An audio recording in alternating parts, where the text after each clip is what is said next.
Okay, so I'm Maya. I work at the Wellness Center. I'm a freshman, and yeah. Well, I am Julio. I work with the counseling center. I'm a psychologist here in Wyoming. And we are going to do an interview about Mhm. mental health, about those who are minorities and the struggles and obstacles they go through, just kind of to Mhm. bring awareness. So, Sure. Yeah. my first question for you is, how would you describe what stereotypes and stigmas are regarding mental health in minority communities? Sure. One thing I'm sorry about this. My cat might come in and out of the screen. Is that going to be too much of a distraction? No, not at all. That's okay. Okay, chill. So stereotypes and stigma. The first one is that collectively, and everyone's different, of course, but collectively that we, whatever community that is, we don't do that. We don't get therapy. We don't go to therapy. We don't talk about our emotions. We keep it in the house, things like that. And those are some examples of mental health in minority communities or mental health issues. Hmm.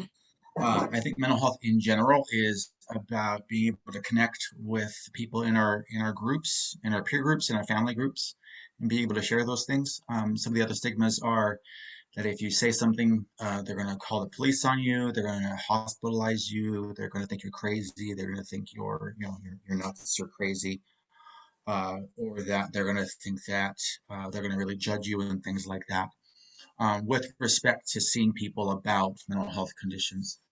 Um, but I think a lot of times when you look at professional populations, especially in Wyoming, it's mainly white folks, and that people of color don't pursue careers in mental health. And I think the stigma and stereotypes can be like it's something that white folks or rich folks get to do, and not something we get to do, and that can create a lot of stigma and isolation, loneliness in that mental health distress.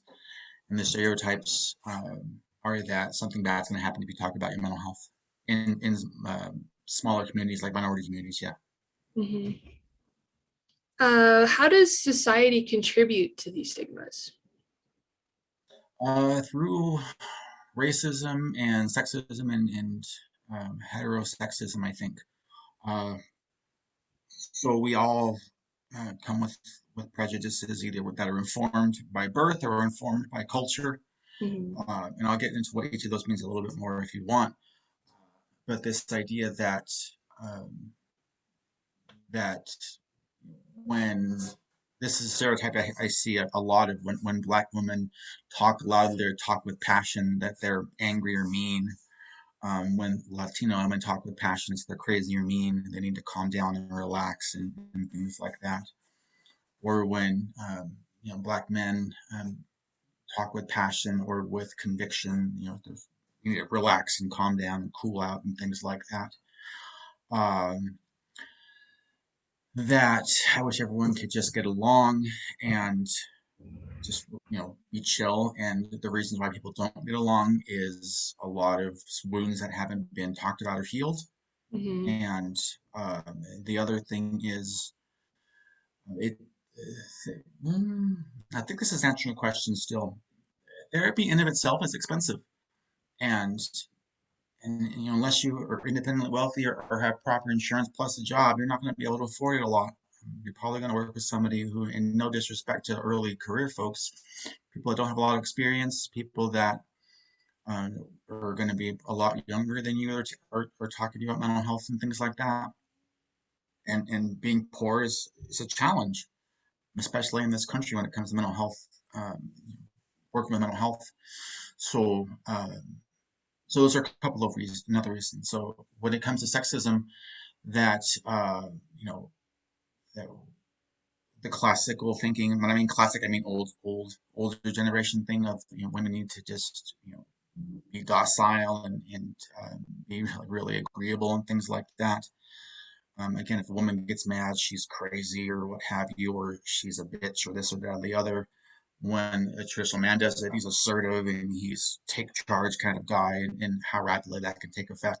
Hmm. And uh, those are just a couple of things. And the more rigid thinking you have, the more difficult it is to be flexible. So, some people they think that there's a normal way to be, and if you're not a certain way, then you're not normal, and then you're weird or bad or something like that. And so, I think society can be a lot more flexible in their thinking and a lot more compassionate, understanding. I hope, Hmm. and also like to be able to talk about ugly, difficult topics and not to be a taboo thing. And talk about mental health and mental distress as it being a normal part of development, something we can all get over. To change our language and rather than saying someone's crazy or saying someone's depressed, someone that has depression, someone that has anxiety, someone that has PTSD. Very similar to what we do with physical health diagnoses like cancer or AIDS or broken legs, broken arms, something we have, not something we are. Hmm. Those are just some ways we can do that. And that may sound like a simple thing. However, the language is very powerful despite what um, earlier mentalities thought, I believe. Yeah. And I think it's also like we had talked about, like older ideals and things like that. It's hard to bridge that gap of being more compassionate and having, flexible thinking, especially I think for I've noticed that in younger generations, they're more like open and kind and flexible, and the older generations aren't. And I feel like that's kind of been a thing through time. But how do we bridge that gap? Do you think we'll be able to? Do you think society's able to be more welcoming? I hope. I don't know. Um, I, I believe a lot of people are afraid of what they're going to lose rather than what they're going to gain. Mm-hmm. And that fear drives a lot of behavior. So when people get very rigid with their thinking, a lot of it is based on that threat response of fear. And I don't want to lose something. I don't want to lose the ability to say this or do that.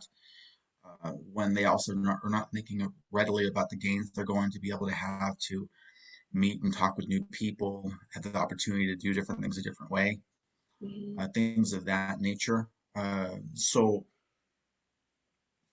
and with respect to older generations, I wasn't alive then, so I have zero idea what it was like to grow up in that. I know that uh, it seemed like when my family grew up in the States, it was all about assimilation and trying to erase, Latino Mexican culture, and that's still, I think, pretty prominent. And now youth, I don't believe, are about that as much. They're not about erasing their culture. They're about talking about it and developing it. And I think there's a real clash there when it comes to identity and what it means to be, a person.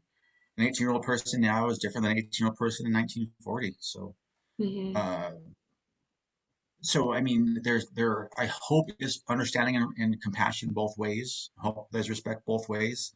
But again, it's still very classic to think that once a person gets to a certain age, they're set in their ways, and I think that can be demeaning to older people to think that they don't have the flexibility and the adaptability to change, and we can learn a lot from their wisdom too. Mm-hmm. And the older I get, the more I see the same problems that other people had that we have now. I mean, there's a reinventing of solutions that have already been, and they're just rebranded a certain way. So I was at a talk 2 or 3 weeks ago, I want to say, uh, regarding Native trauma, and it was about a lot of natives in and around the Western U.S. didn't have a whole lot of thought about sex and gender. It was more about the person and their identity and what they developed and the role that they had.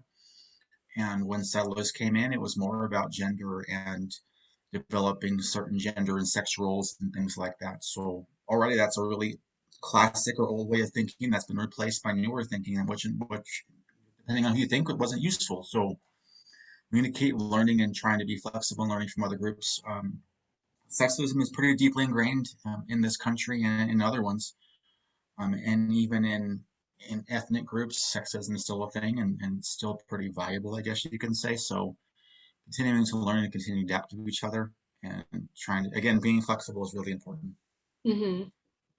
So I don't know if they're going to be able to bridge that gap. I hope. I have zero idea. Yeah. We're Let's getting along okay. see. Um, is it society or is it people's own culture that causes them to maybe shy away or have difficulty in asking for help, or is it a combination of both? I think it's our job as individuals to change society. Hmm. And society is like, don't ask for help. Uh, I mean, we're society. I mean, we make it up. Hmm. So I don't want to like pass the buck onto some larger group of people. And mental health is unique. If a person was having a stroke or like lost their arm, they're going to try and get that mended, only because it's very visible. And it's like depression, anxiety, schizophrenia, what have you, that aren't readily visible. I think people right now, um, it's a complex answer because it's cheaper to avoid the problem. You can't do that with an arm that's bleeding out. You just can't. You'll die. You Hmm. can survive, and a lot of students here survive with a lot of internal damage mentally, and can get over it, can graduate, can move on to other things. So I think it's really important to empower ourselves as the individual to make our own choices and to also recognize that groupthink is a thing, and we get the power to change that can be done pretty quickly. And people like yourself, people like myself can change minds by our own behavior and what we're doing, and recognize that not people aren't going to like us all the time, and if that includes changing the way things were to what things want to be, that can come with some hate, and that happens. And I don't know if it's supposed to, I just know it does. Hmm. So anyway, it's both and. It's on us to make changes. No one's going to do it for us. Society could want us to do well, and that really isn't going to mean a whole lot unless we want to do something else too. Hmm. How can we as individuals make it a more safe environment for people to ask for help? What are some things that individuals can practice to try to make things better for others? Yeah, offering to help other people. So I don't like to make assumptions about anyone, so I sometimes ask questions that are pretty asinine. So I'm going to ask one right now. Do you know what TikTok is? Yes. Okay, so I just saw a TikTok earlier of this kid that he put a blindfold on and had a sign that said, "If you're struggling with your mental health, let's talk about it." He couldn't see these people; they would walk up to him. He had a sign on his shirt, and essentially putting himself out there, offering help to people blindly. Hmm. There's some benefit to that, and depending on who you are, that's a good idea. Sometimes it's not. In any case, it's being the person that reaches out to your buddies, to your peers, to your family, and say, "Hey, if you ever want help, like real talk, if you ever want to talk about something that you're struggling with, let's talk about it. I'd rather you talk about it with me than not talk about it at all, whatever that is." And being prepared for whatever that is, doing your best to be non-judgmental, doing your best to hold your tongue until the person is done talking, doing your best to ask if they want help, asking for that consent, and then going there. So by being the catalyst, then we can make it a normal thing to do, and hopefully that spreads. Hmm. I'm in a sorority of Chi Omega, and one of the things we try to practice and hold, like, remind our sisters of is to ask how each other's doing and be like, how are you? And we expect, like, oh, I'm okay, how are you? And then being like, how are you really? And just taking the time to listen. And I just really like that they're trying to practice that, because honestly, in real life, you don't really see that when you go, and it's kind of like you're going through the motions, not exactly like actually asking. You're just doing it to be polite because that's the standard. Mhm. Yeah, and and this is probably counterintuitive. If you're not ready to hear someone, um, I would recommend holding off on asking how they're doing. Hmm. Because if you're not ready to be there for them for whatever reason, then hold back and maybe ask yourself how am I doing? Hmm. What's got me so upset? What's got me in this place? And then going, trying to help ourselves. And then when we feel healthy, then help other folks. I hear this a ton with folks, of all ages, that I rather help other people than myself. Again, that's being polite and all. However, you can't feed someone if you're starving. I mean, You could, but then you're going to die, and then who's going to help feed them, right? So you Hmm. want to try and make sure that you're healthy and fed and everything, and then make sure other people are healthy and fed too, physically and subjectively, if that makes sense. Hmm. Let's see. What would you say is the most, or some of the most effective ways of getting information out to ask for help for students? Mm, I don't know. I know what we've done, Hmm. and I know people still struggle with it. So I think it's a really a big culture shift, and I'm not sure if this is an American thing or if it's a USA thing or what. Uh, we're a very reactionary culture. We help after something's a problem. So just proactive measures like starting from very young and making it a normal thing to ask and talk about issues. Thinking about each other as a part of a big family, and that sounds really hippy dippy and whatnot. But we're very used to keeping everything inside the house, and that works if your health is healthy. And a lot of houses aren't. Hmm. So trying to find family elsewhere is really useful. And in any way possible, I mean, electronically, personally, uh, there's lots of different methods. And yet, I, I, I, I want to say that a lot of it is concerned that the attention that people that you're going to get is not going to be helpful or going to be like bad attention, if you will. Hmm. And really changing that idea that the attention can be overwhelming in the beginning and then it smooths out. And once you get healthier, you're able to deal with whatever attention you do get. And hopefully, people aren't afraid of the mental health condition as they are to want to see it get better. Hmm. And I see that a lot now, especially with the way it sometimes it's reported is that people with mental health are dangerous, people with mental health issues are dangerous, and take their guns away and all that. Uh, that mental health is not a dangerous condition. It's dangerous for the person that has it, but we really want to try and come with compassion, care, and love, and also safety. Make sure the person's safe, and then not being afraid of them as much as you are wanting to support them and help them, Hmm. and also being honest with that too. Um, don't lip service care and affection and love. That's especially for a lot of marginalized and marginalized communities are used to people saying that they care about them and this, that, and the other, and it's all BS. So unless you truly care about somebody uh, or can learn to do that, I don't think you should say those things because that's you're disavowing the power of the words. And so being prepared to help other people and receive help is going to be really key. And starting that as young as you can, and making it a part of your life, like any other thing that you do, like feeding and bathing and whatnot. Hmm. What are some things that could be, oh, sorry, what would be the first thing you'd want students to know when it comes to mental health? But it's very fluid. You can feel awesome, fantastic, and then feel like crap. It's very fluid. It's going to change. It changes sometimes very rapidly, and then people can impact that too. Hmm. And that mental health can shift. If you're concerned about your mental health and how it's functioning, reach out to the counseling center or whomever else. There's 3 places you can get services on campus. So as many people as you can tell that there's the UCC, there's the psychology center, and there's Wellspring Clinic. Any of those 3 can be supportive. Um, we are covered up part of your student fees, and so we're free. The Psych Center Wellspring will not turn people away for lack of funds. So knowing that there's support available, non-judgmental effective support available is important. And then that to give it a go and know that myself and my coworkers, we're going to do our best to be supportive and helpful. And if we're not, we're going to make sure that we warm hand off you to someone who can, because we don't know everything about everything. That's not possible.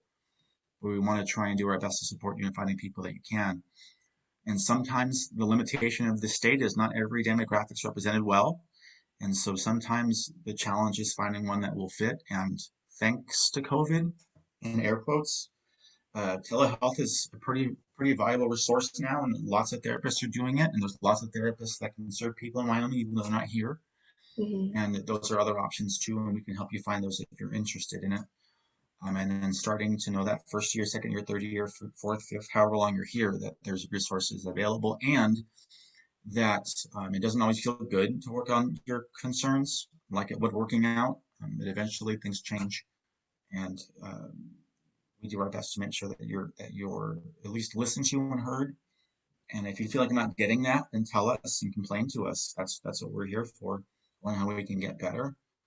And if there's something that's missing, like ask for it. Um, One thing I will say is that we can very quickly live in a vacuum. And if we don't know about the problem, we don't think about it. And until somebody talks about it, hence protesting, we need to figure out how to find solutions or compromises for those problems, whatever they are. Mhm. What things could be improved to help minoritized or marginalized students access mental health resources? Uh, One, knowing that all of us at the UCC, I can't speak for the others, I'm imagining, all of us do a lot of work to make sure that we understand more about culture. We don't use the word culturally competent because there's no such thing.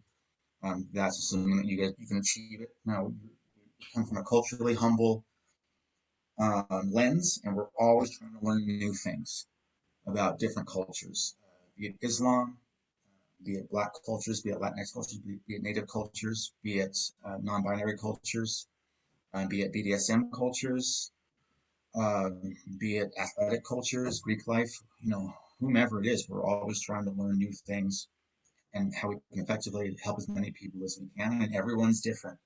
Just because you're Black doesn't mean you act the same, obviously. Just because you're Greek life doesn't mean you act the same. Just because you're in a sorority doesn't mean like you're like the rest of your sisters. Everyone's a little bit different, and we do our best to learn some generalities and then learn about the person individually and the system that they're part of. And we try and learn as much as that as we can, as often as we can.